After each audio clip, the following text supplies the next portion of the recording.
প্রিয় শ্রোতা বন্ধুরা, গল্পের সন্ধ্যা চ্যানেলের আজকের নিবেদন বিখ্যাত শিশু সাহিত্যিক শ্রী সুকুমার রায়ের গল্প অবলম্বনে হযবরল অন্তিম পর্ব। হযবরল প্রথম পর্বের পর হযবরল অন্তিম পর্ব আসতে কিছুটা দেরি হওয়ায় আমরা দুঃখিত। হযবরল প্রথম পর্ব গল্পটিতে আপনারা শুনেছেন যে গ্রীষ্মের এক দুপুরে লেখক গাছতলার ছায়ায় শুয়ে আছেন, ঘেমে নিয়ে অস্থির। ঘাসের উপরে রাখা তার রুমালটা হঠাৎ ম্যাও করে উঠল। লেখক চমকে উঠলেন যখন দেখলেন রুমালটা বিড়াল হয়ে গেছে এবং সেই বিড়াল লেখকের সঙ্গে গল্প করা শুরু করলো এবং হঠাৎ উধাও হয়ে গেল। এরপর উপস্থিত হলো কাকেশ্বর কুচকুচে, উধো বুধো, হিজি বিজবিজ এবং ব্যাকরণ সিং নামের একটি ছাগল। তারপর ঘটল এক মজাদার কাণ্ড কারখানা। আজকে শুনুন গল্পটির শেষ কিস্তি। শুরু হচ্ছে আজকের নিবেদন হযবরল অন্তিম পর্ব।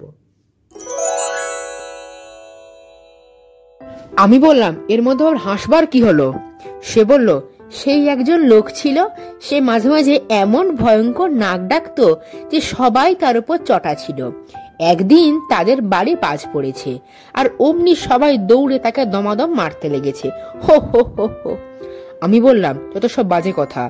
এই বলে যেই ফিরতে গেছি অমনি চেয়ে দেখি একটা নেড়া মাথা আমার দিকে তাকিয়ে আছে। দেখে আমার গা জ্বলে গেল। আমায় ফিরতে দেখে সে আবদার করে আহ্লাদের মতো ঘাড় বেঁকিয়ে দু হাত নেড়ে বলতে লাগলো, না ভাই না ভাই, এখন আমায় গাইতে বলো না, সত্যি বলছি আজকে আমার গলা তেমন খুলবে না। আমি বললাম, কি আপদ, কে তোমায় গাইতে বলেছে?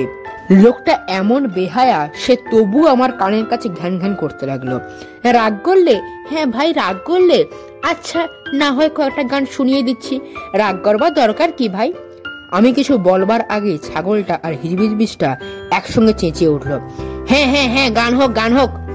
অমনি নেড়াটা তার পকেট থেকে মস্ত 2 তাড়া গানের কাগজ বার করে সেগুলো চোখের কাছে নিয়ে গুনগুন করতে করতে হঠাৎ সরু গলায় চিৎকার করে গান ধরলো, লাল গানে নীল সুর, হাসি হাসি গন্ধ। ওই একটি মাত্র পদ সে একবার গাইলো, দুবার গাইলো, 5 বার 10 বার গাইলো। আমি বললাম, এ তো ভারী উৎপাত দেখছি, গানের কি কোনো পদ নেই? নেড়া বলল, হ্যাঁ আছে, কিন্তু সেটা অন্য একটা গান। সেটা হচ্ছে, অলি গলি চলিরাম, ফুটপাথে ধুমধাম, কালি দিয়ে চুনকাম। সে গান আজকাল আমি গাই না। আরেকটা গান আছে, নাইনিতালের নতুন আলো, সেটা খুব নরম সুরে গাইতে হয়, সেটাও আজকাল গাইতে পারি না। আজকাল যেটা গাই সেটা হচ্ছে শিখি পাখার গান। এই বলেই সে গান ধরলো, শিশি মাখা শিকি পাখা, আকাশের কানে কানে, শিশি বোতল ছিপি ঢাকা, সরু সরু গানে গানে, আলো ভোলা বাঁকা হালো, আধো আধো কত দূরে, সরু মোটা সাদা কালো ছলো ছলো ছায়া সুরে। আমি বললাম, এ আবার গান হলো নাকি? এর তো মাথা মুন্ডু কোনো মানেই হয় না। হিজবিজবিজ বলল, হ্যাঁ গানটা ভারী শক্ত। ছাগল বলল, শক্ত আবার কোথায়?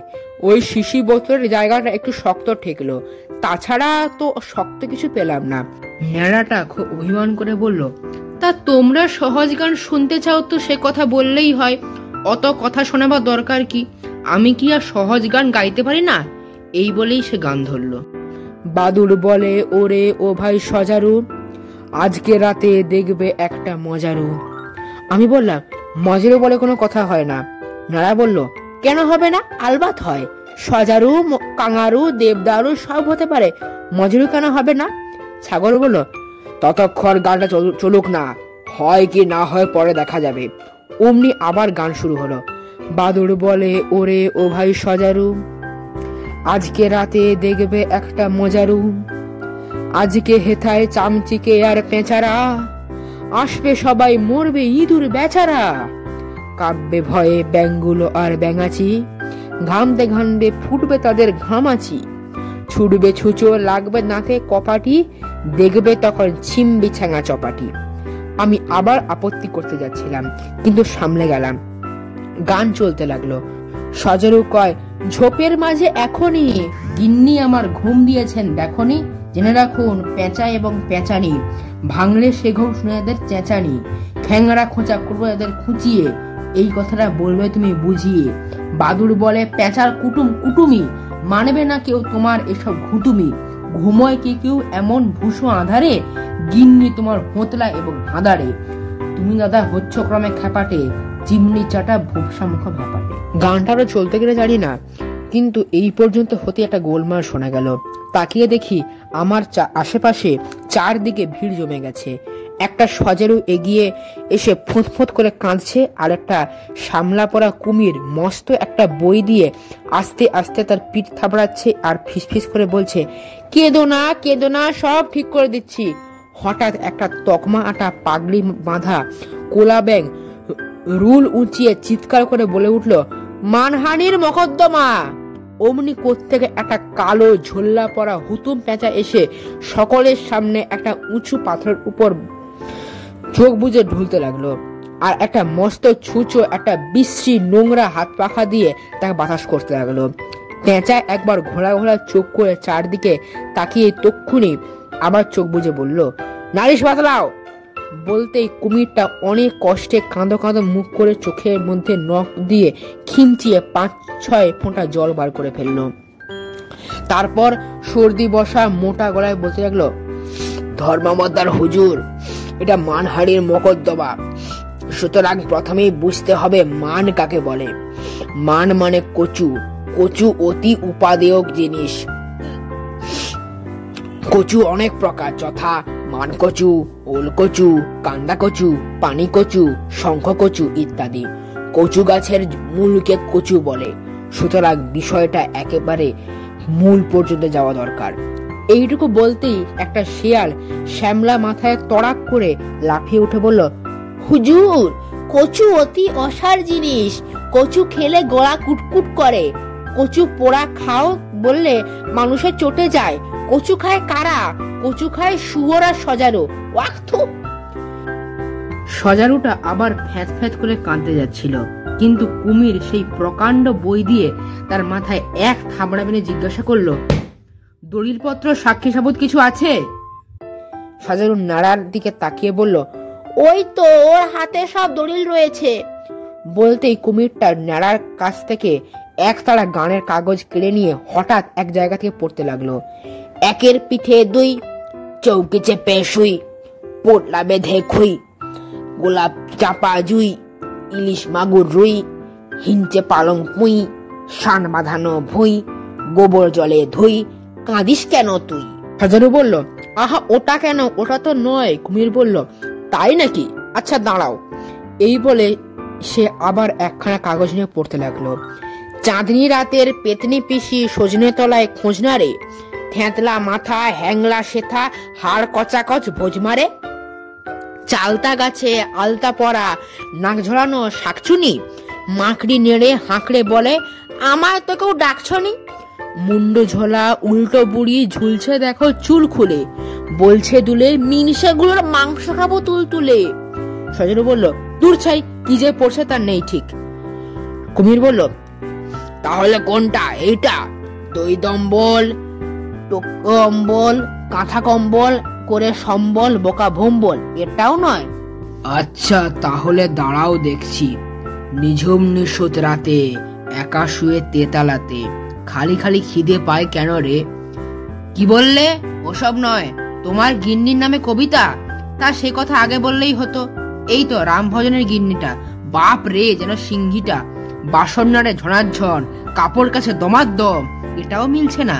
তাহলে নিশ্চয়ই এটা, খুসখুসে কাশি ঘুসখুসে জ্বর, ফুসফুসে ছেঁদা বুড়ো তুই মর, মাঝরাতে ব্যথা পাঁচরাতে বাত, আজ রাতে বুড়ো হবি কুপকাত। সজারুটা ভয়ানক কাঁদতে লাগলো, হায় হায়, আমার পয়সাগুলো সব জলে গেল। কোথাকার এক আহাম্মক উকিল দলিল দিলে খুঁজে পায় না। নাড়াটা এতক্ষণ আড়ষ্ট হয়েছিল, সে হঠাৎ বলে উঠল, কোনটা শুনতে চাও? সেই যে বাদুর বলে ওরে ও ভাই সজারু, সেইটে? সজারু ব্যস্ত হয়ে বললে, হ্যাঁ হ্যাঁ সেইটে সেইটে। অমনি শিয়াল আবার তেড়ে উঠল, বাদুর কি বলে? হুজুর, তাহলে বাদুর গোপালকে সাক্ষী মানতে আজ্ঞা হোক। কোলাবে গাল গলা ফুলিয়ে হেঁকে বলল, বাদুর গোপাল হাজির। সবাই এদিকে ওদিকে তাকিয়ে দেখলো, কোথাও বাদুর নেই। তখন শিয়াল বলল, তাহলে হুজুর ওদের সকলের ফাঁসির হুকুম হোক। কুমির বলল, তা কেন? এখন আমরা আপিল করব। পেঁচা চোখ বুজে বলল, আপিল চলুক, সাক্ষী আনো। কুমির এদিক ওদিক তাকিয়ে হিজবিজবিজকে জিজ্ঞাসা করলো, সাক্ষী দিবি? 4 আনা পয়সা পাবি। পয়সার নামে হিজবিজবিজ তড়াক করে সাক্ষী দিতে উঠে ফ্যাক ফ্যাক করে হেসে ফেললো। শিয়াল বলল, হাসছো কেন? হিজবিজবিজ বলল, একজনকে শিখিয়ে দিয়েছিল তুই সাক্ষী দিবি যে বইটা সবুজ রঙের মলাট, কানের কাছে নীল চামড়া আর মাথার উপর লাল কালির ছাপ। উকিল যেইটাকে জিজ্ঞাসা করেছে, তুমি আসামিকে চেনো? অমনি সে বলে উঠেছে, আগে হ্যাঁ, সবুজ রঙের মলাট, কানের কাছে নীল চামড়া, মাথার উপর লাল কালির ছাপ। শিয়াল জিজ্ঞাসা করলো, তুই সজারুকে চেনো? হিজবিজবিজ বলল, হ্যাঁ সজারু চিনি, কুমির চিনি, সব চিনি। সজারু গর্তে থাকে আর গায়ে লম্বা কাঁটা, আর কুমিরের গায়ে চাকা চাকা ঢিপির মতো। তারা ছাগল টাগল ধরে খায়। বলতে ব্যাকরণ সিং ব্যা ব্যা করে ভয়ানক কেঁদে উঠল। আমি বললাম, আবার কি হলো? ছাগল বলল, আমার সেজ মামার আধখানা কুমিরে খেয়েছিল, তাই বাকি আধখানা মরে গেল। আমি বললাম, গেল তো গেল, আপদ গেল, তুমি এখন চুপ করো। শিয়াল জিজ্ঞাসা করলো, তুই মোকদ্দমা কিছু জানো? হিজবিজবিজ বলল, তার জানি নে। একজন নালিশ করে আর একজন উকিল থাকে, আরেকজনকে আসাম থেকে নিয়ে আসে, তাকে বলে আসামি। তারও একজন উকিল থাকে, এক দিকে 10 জন করে সাক্ষী থাকে, আরেকজন জজ থাকে, সে বসে বসে ঘুমোয়। পেঁচা বলল, কখন আমি ঘুমাচ্ছি না, আমার চোখে ব্যারাম আছে, তাই চোখ বুজে আছি। হিজবিজবিজ বলল, আরো অনেক জজ দেখেছি, তাদের সকলেরই চোখে ব্যারাম। বলেই সে ফ্যাক ফ্যাক করে ভয়ানক হাসতে লাগলো। শিয়াল বলল, আবার কি হলো? হিজবিজবিজ বলল, একজনের মাথায় ব্যারাম ছিল, সে সব জিনিসের নামকরণ করত। তার জুতোর নাম ছিল অবিমৃষ্যকারিতা, তার ছাতার নাম ছিল প্রত্যুৎ পণ্যমতিত্ব, তার গাড়ুর নাম ছিল পরম কল্যাণ বরেশু। কিন্তু যেই তার বাড়ির নাম দিয়েছে কিং কর্তব্য বিমূঢ়, অমনি ভূমিকম্প হয়ে বাড়ি টাড়ি সব পড়ে গিয়েছে। শিয়াল বললে, বটে, তোমার নাম কি শুনি? সে বলল, এখন আমার নাম হিজবিজবিজ। শিয়াল বলল, নামের আবার এখন তখন কি? হিজবিজবিজ বলল, তাও জানো না? সকালে আবার নাম থেকে আলু নারকল, আবার আর একটু বিকেল হলে আমার নাম হয়ে যাবে রামতাড়ু। শিয়াল বলল, নিবাস কোথায়? হিজবিজবিজ বলল, কার কথা বলছো? শ্রীনিবাস? শ্রীনিবাস দেশে চলে গিয়েছে। অমনি ভিড়ের মধ্যে থেকে উদো আর বুধো একসঙ্গে চেঁচিয়ে উঠল, তাহলে শ্রীনিবাস নিশ্চয়ই মরে গিয়েছে। উদো বলল, দেশে গেলেই লোকেরা সব হুস করে মরে যায়। বুধো বলল, হাবুলের কাকা যেই দেশে গেল অমনি শুনি সে মরে গিয়েছে। শিয়াল বলল, আহ, সবাই মিলে কথা বলো না, ভারী গোলমাল হয়। শুনে উদো বুধোকে বলল, ফের সবাই মিলে কথা বলবি তো তোকে মারতে মারতে সাবার করে ফেলবো। বুধো বলল, আবার যদি গোলমাল করিস তাহলে তোকে ধরে একবারে পোঁটলা পেটা করে দেব। শিয়াল বলল, হুজুর, এরা সব পাগল আর আহাম্মক, এদের সাক্ষীর কোনো মূল্য নেই। শুনে কুমির রেগে ল্যাজ আছড়িয়ে বলল, কে বললে মূল্য নেই? দস্তুর মতো 4 আনা পয়সা খরচ করে সাক্ষী দাঁড়ানো হচ্ছে। বলেই সে তক্ষুণে ঠক ঠক করে 16টা পয়সা গুনে হিজবিজবিজের হাতে দিয়ে দিল। অমনি কে যেন উপর থেকে বলে উঠল, 1 নম্বর সাক্ষী, নগদ হিসাব, মূল্য 4 আনা। চেয়ে দেখলাম কাকেশ্বর বসে বসে হিসেব লিখছে। শিয়াল আবার জিজ্ঞাসা করলো, তুমি এই বিষয়ে আর কেউ জানো না? হিজবিজবিজ খানিক ভেবে বলল, শিয়ালের বিষয়ে একটা গান আছে, সেইটা। শিয়াল বলল, কি গান শুনি? হিজবিজবিজ শুরু করে বলতে লাগলো, আয় আয় আয়, শিয়ালে বেগুন খায়, তারা তেল আর নুন কোথায় পায়। বলতেই শিয়াল ভয়ানক ব্যস্ত হয়ে উঠলো। থাক থাক, সে অন্য শিয়ালের কথা, তোমার সাক্ষী দেওয়া শেষ হয়ে গিয়েছে। এদিকে হয়েছে কি, সাক্ষীরা পয়সা পাচ্ছে দেখে সাক্ষী দেওয়ার ভয়ানক হুড়োহুড়ি লেগে গিয়েছে। সবাই মিলে ঠাড়াঠাড়ি করছে। এমন সময় হঠাৎ দেখি কাকেশ্বর ঝুপ করে গাছ থেকে নেমে এসে সাক্ষীর জায়গায় বসে সাক্ষী দিতে আরম্ভ করেছে। কেউ কিছু জিজ্ঞাসা করবার আগে সে বলতে আরম্ভ করলো, শ্রী শ্রী ভূষণ্ডী কাগায় নম, শ্রী কাকেশ্বর কুচকুচে, 41 নম্বর গেছুবাজার কাগেয়া পটি। আমরা হিসেবি ও বেহিসেবি খুচরা পাইকারি সকল পক্ষে গণনার কার্য। শিয়াল বলল, বাজে কথা বলো না, যা জিজ্ঞাসা করছি তার জবাব দাও। কি নাম তোমার? কাক বলল, কি আপো, তাই তো বলেছিলাম, শ্রী কাকেশ্বর কুচকুচে। শিয়াল বলল, নিবাস কোথায়? কাক বলল, বললাম তো কাগেয়াপটি। শিয়াল বলল, সে এখান থেকে কত দূর? কাক বলল, তা বলা ভারী শক্ত। ঘন্টা হিসেবে 4 আনা, মাইল হিসেবে 10 পয়সা, নগদ দিলে 2 পয়সা কম, যোগ করলে 10 আনা, বিয়োগ করলে 3 আনা, ভাগ করলে 7 পয়সা, গুণ করলে 21 টাকা। শিয়াল বলল, আর বিদ্যে জাহির করতে হবে না, জিজ্ঞাসা করি তোমার বাড়ি যাবার পথটা চেনো তো? কাক বলল, তা চিনি নে, এই তো সামনে সোজা পথ দেখা যাচ্ছে। শিয়াল বলল, এ পথ কতদূর গিয়েছে? কাক বলল, পথ আবার যাবে কোথায়, যেখানকার পথ সেখানেই আছে, পথ কি আবার এদিক ওদিক চলে বেড়ায়, না দার্জিলিং এ হাওয়া খেতে যায়? শিয়াল বলল, তুমি তো ভারী বেয়াদব হে, বলি সাক্ষী দিতে যে এছো, মোকদ্দমার কথা কি জানো? কাক বলল, খুব যা হোক, এতক্ষণ বসে বসে হিসেব করলো কে? যা কিছু জানতে চাও আমার কাছে পাবে। এই তো প্রথমেই, মান কাকে বলে? মান মানে কচুরি। কচুরি 4 প্রকার, হিঙে কচুরি, খাস্তা কচুরি, নিমকি আর জিবে গজা। খেলে কি হয়? খেলে শেয়ালদের গলা কুটকুট করে, কিন্তু কাকেদের করে না। তারপর একজন সাক্ষী ছিল, নগদ মূল্য 4 আনা। সে আসামে থাকতো, তার কানের চামড়া নীল হয়ে গেল, তাকে বলে কালা জ্বর। তারপর একজন লোক ছিল, সে সকলের নামকরণ করত। শিয়ালকে বলতো তেলচোরা, কুমিরকে বলতো অষ্টাবক্র, পেঁচাকে বলতো বিভীষণ। বলতেই বিচার সভায় একটা ভয়ানক গোলমাল বেঁধে গেল। কুমির হঠাৎ খেপে টপ করে কোলা ব্যাংকে খেয়ে ফেললো। তাই দিকে ছুঁচোটা কিচকিচ করে ভয়ানক চেঁচাতে লাগলো। শিয়াল একটা ছাতা নিয়ে হুসুস করে কাকেশ্বরকে তাড়াতে লাগলো। পেঁচা গম্ভীর হয়ে বলল, সবাই চুপ করো, আমি মোকদ্দমা রায় দেব। এই বলি সে একটা কানে কলম দেওয়া খরগোশকে হুকুম করলো, যা বলছি লিখে দাও, মানহানির মোকদ্দমা 24 নম্বর, ফরিয়াদি সজারু, আসামি দাঁড়াও। আসামি কই? তখন সবাই বলল, ওই যা, আসামি তো কেউ নেই। তাড়াতাড়ি ভুলিয়ে ভালিয়ে নেড়াকে আসামি দাঁড় করানো হলো। নেড়াটা বোকা, সে ভাবলো আসামিরাও বুঝি পয়সা পাবে, তাই সে কোনো আপত্তি করলো না। হুকুম হলো, নেড়া 3 মাস জেল আর 7 দিনের ফাঁসি। আমি সবাই ভাবছি এরকম অন্যায় বিচারের বিরুদ্ধে আপত্তি করা উচিত। এমন সময় ছাগলটা হঠাৎ ব্যাকরণ সিং বলে পিছন থেকে তেড়ে এসে আমায় এক ঢু মারলো। তারপরে আমার কান কামড়ে দিল। অমনি চারদিকে কিরকম সব ঘুলিয়ে যেতে লাগলো। ছাগলটার মুখটা ক্রমে বদলে শেষটায় ঠিক মেজমামার মতো হয়ে গেল। তখন ঠাওর করতে দেখলাম মেজমামা আমার কান ধরে বলছেন, ব্যাকরণ শিখবার নাম করে বুঝি পড়ে পড়ে ঘুমানো হচ্ছে।